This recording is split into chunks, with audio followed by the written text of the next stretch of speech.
आप मेरी तरफ से अध्यक्ष जी को आमंत्रित कर दें कि वो बैठ कर आमने सामने आप लोगों के सामने मेरी बातों का जवाब दें। ये सुभाष वर्मा की लड़ाई नहीं है, ये आम जनता की लड़ाई है। पहली बैठक हुई 18 अक्टूबर को। 18 अक्टूबर से लेकर और 6 मार्च तक 100 करोड़ की अनियमितताएं कम नहीं है, बहुत बड़ी अनियमितताएं हैं कि अपने भाई को वकील रख लिया है, अपने घर वालों के लिए प्रचार प्रसार में पैसा खर्च हो रहा है। ये चूंकि फर्जी सूचना है, बिना डेट की, बिना लेटर नंबर की, बिना क्रमांक की ये सूचना उपलब्ध कराइए अध्यक्ष की। ये जो है ये कार्य योजनाएं हैं कि जब आप उनसे सवाल करें तो पेपर हाथ में लेकर करें कि इसका जवाब दीजिए। मनमाना ढंग से भ्रष्टाचार किया जा रहा है, तमाम गड़बड़ियां की जा रही हैं, आम जनता के प्रति प्रशासन संवेदनशील नहीं है, वीरों केसी बेलगाम है। आज हर आदमी जो दर्द का मारा, तकलीफ का मारा, उसके सुनने वाला कोई नहीं है। क्या इसी के लिए सरकार बनाई गई? क्या जनता ने इसी के लिए जनप्रतिनिधि चुन करके सरकार बनाने का काम किया? इस सरकार में विशेष करके पूरे प्रदेश में कानून व्यवस्था ध्वस्त है और इस प्रकरण के संबंध में जो विशेष जानकारी है वो हमारे माननीय प्रदेश अध्यक्ष और हमारे सम्मानित सुभाष वर्मा जी, अगर वो चाहें तो इस संबंध में भी प्रकाश डालने का काम करें। केवल इसके लिए मैं आया हूं कि ये सुभाष वर्मा की लड़ाई नहीं है, ये आम जनता की लड़ाई है, ये पारदर्शी व्यवस्था को लाने की लड़ाई है, नियमों के संगत सरकार को काम करने के लिए है। और जो गड़बड़ किया है, जिनके कानों में जू नहीं रेंगता, प्रेस वार्ता के बाद भी बहुजन समाज पार्टी इस मुद्दे पर, इस प्रकरण पर दमदारी के साथ लड़ाई लड़ेगी। धन्यवाद। जय भीम, जय भारत। मीडिया के सभी पत्रकार बंधुओं को नमस्कार। साथियों, आपको धन्यवाद देना चाहूँगा कि 22 मार्च को जो प्रेस वार्ता जिला पंचायत में भ्रष्टाचार के विरोध में की थी, आप लोगों ने उसके भरपूर उस आवाज़ को उठाया और जन जन तक वो आवाज़ पहुंचाई। सभी पत्रकार बंधुओं से एक मेरा नम्र निवेदन भी है कि पिछली बार भी और इस बार भी जिन बिंदुओं को मैं उठा रहा हूं वो केवल आरोप नहीं है। आप लोग पिछली बार प्रेस वार्ता के बाद माननीय जिला पंचायत अध्यक्ष जी के यहाँ गए और आपका सीधा सवाल ये था कि पूर्व जिला पंचायत अध्यक्ष सुभाष वर्मा ने आरोप लगाए हैं, आपका क्या कहना है? उनका कहना ये था वो तो हारे हुए हैं, मारे हुए हैं, ऐसे हैं, वैसे हैं, वो तो आरोप ही लगाएंगे, हारा हुआ आदमी आरोप लगाता है, ये मोदी जी की सरकार है, ये धामी जी की सरकार है, जीरो टॉलरेंस पे चल रही है, बेईमाना कहाँ हो सकता है। और आप लोग सुनकर उसको जो कि तुम वापस आ गए। देखिए साहब, आप बुद्धिमान व्यक्ति हैं और समाज को बचाना और सरकार को आईना दिखाना आपका कर्तव्य बनता है। मैं पहले भी सारे सबूत और सारे प्रमाण आपको दिए थे और इस बार भी दूंगा। मेरा निवेदन ये है कि जब आप उनसे सवाल करें तो पेपर हाथ में लेकर करें कि इसका जवाब दीजिए। वो खाली हारा हुआ होना, हारना कोई बुरी बात नहीं है, लेकिन हारने का मतलब ये नहीं है कि मैं गलत को गलत कहने का मेरा अधिकार समाप्त हो गया।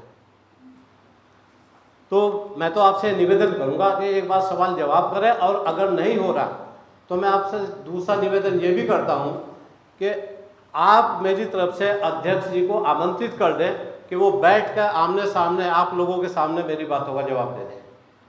और अगर वो अपनी जगह सही हुए और मैं गलत हुआ तो माफ़ी के साथ वहाँ से उठ के आऊँगा मैं।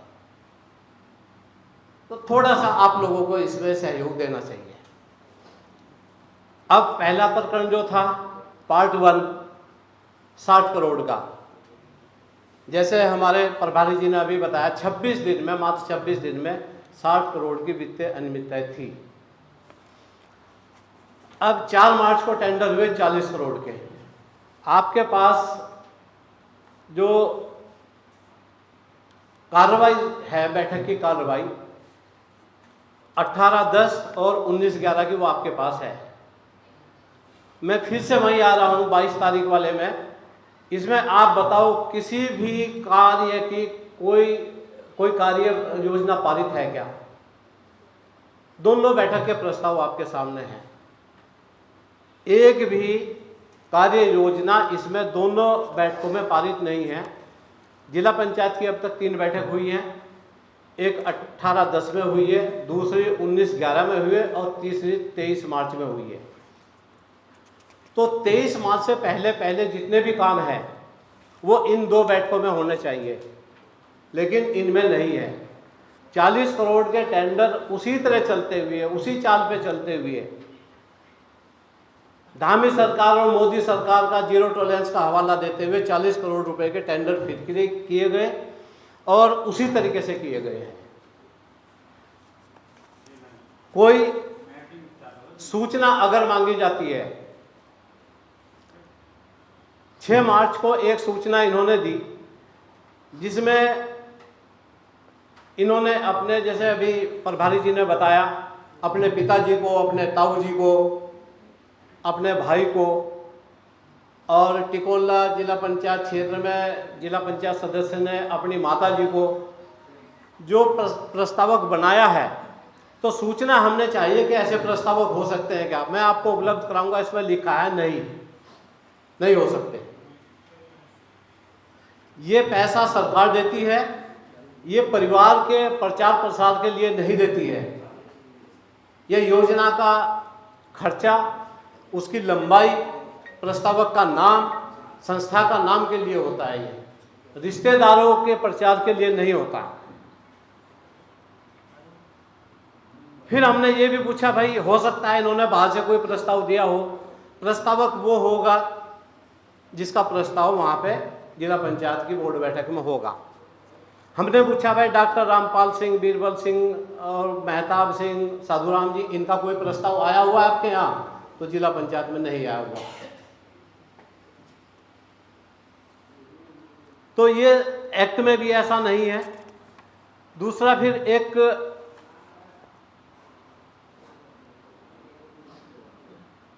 एक बहुत बड़ा जो इन्होंने अनियमितता की है, जिला पंचायत में समितियां होती हैं। पहले भी ये चर्चा आई थी 22 मार्च को कि जो प्रस्ताव आएंगे पहले निर्माण समिति देखेगी।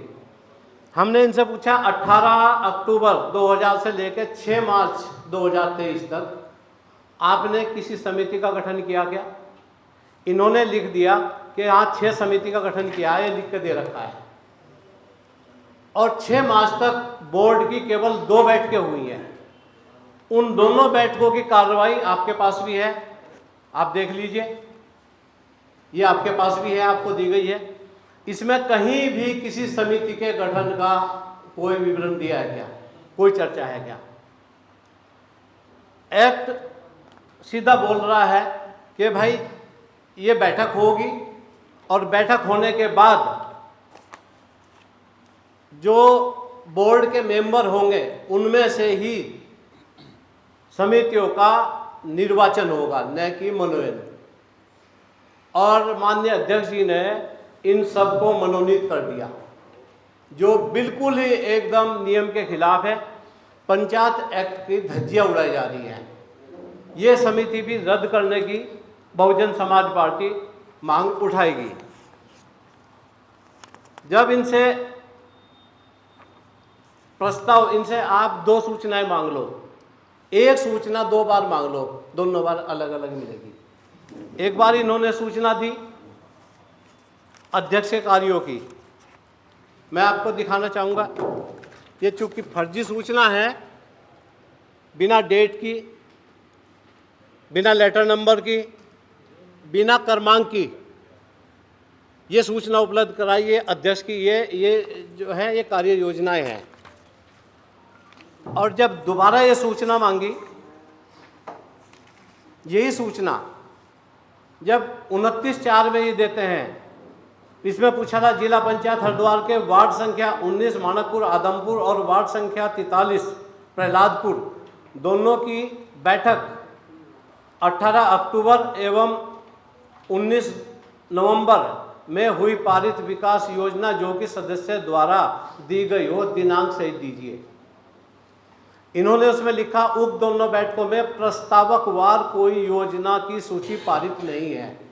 अब आप ये बताइए, जब योजनावार प्रस्तावकवार योजना नहीं है तो वार्ड में जो कार्य हो रहे हैं वो किसने कराए हैं?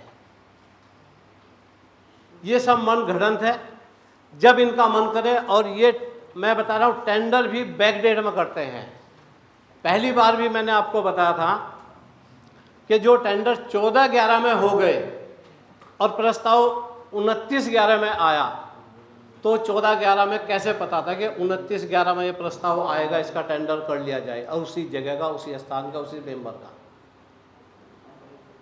तो बहुत बड़ा घालमेल चल रहा है और ये घोटाला अब 6 मार्च तक ये 100 करोड़ को पार हो चुका है। मेरा आप लोगों से निवेदन है कि इसमें आप लोग अध्यक्ष से सवाल जरूर करें, उनसे पूछें, और अगर वो तैयार हो तो मेरे सवालों का जवाब दें बैठकर आमने सामने। और अगर हम इसमें ढीले पड़ेंगे तो ये लूट ऐसे ही जिला पंचायत में चलती रहेगी। बाकी तो माननीय प्रभारी जी ने बताया है कि अपने भाई को वकील रख लिया है, अपने घर वालों के लिए प्रचार प्रसार में पैसा खर्च हो रहा है।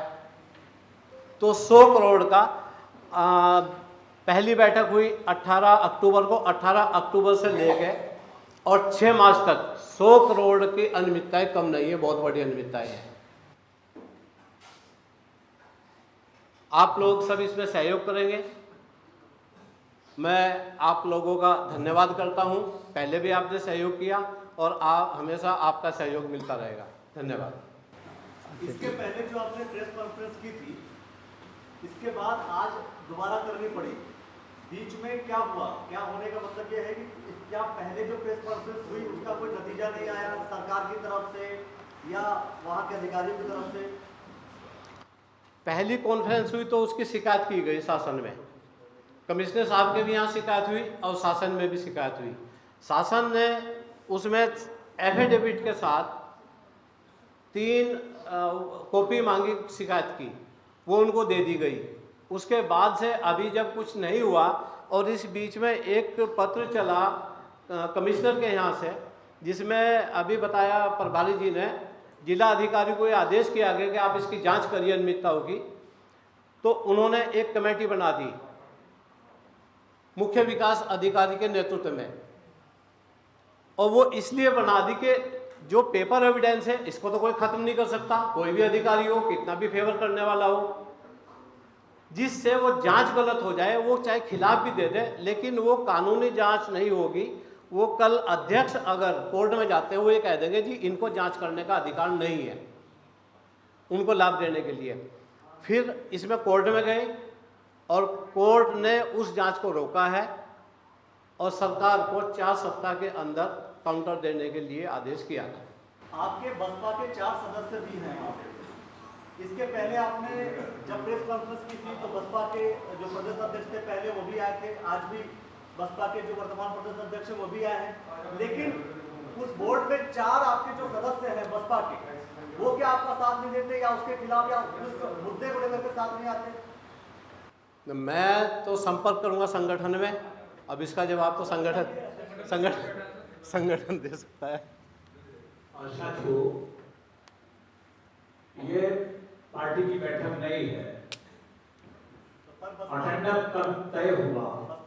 अब प्रेस कॉन्फ्रेंस जो हुई थी वो बहुजन समाज पार्टी की तरफ से उसकी बात नहीं हुई थी, जो 22 को हुई थी। वो माननीय सुभाष वर्मा जी ने एक बैठक की। सुभाष वर्मा जी पार्टी के हैं, लेकिन उस प्रेस कॉन्फ्रेंस में उठाए गए प्रकरण पर सरकार ने अपने दायित्वों और कर्तव्यों का निर्वहन नहीं किया, कोर्ट के आदेश की भी अवहेलना की। इसलिए जब कल मेरे संज्ञान में प्रकरण आया तो मैंने कहा कि इस मामले को बीएसपी अपने हाथ में लेगी।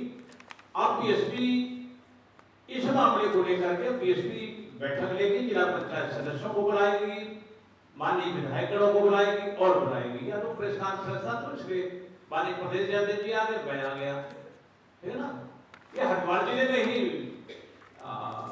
ढेरों लोग हैं पार्टी के, अब सब लोग आ जाते इस हाल में आते हैं, तो ये बीएसपी की मीटिंग नहीं है। सबको बुलाना एक तरफ है, लेकिन जो बोर्ड के सदस्य होते हैं वो अपने आप में important मैंने बता दिया कि वो इससे असंगत नहीं, अगर वो नहीं है तो इससे वो असहमत नहीं, ठीक है ना, पार्टी के साथ।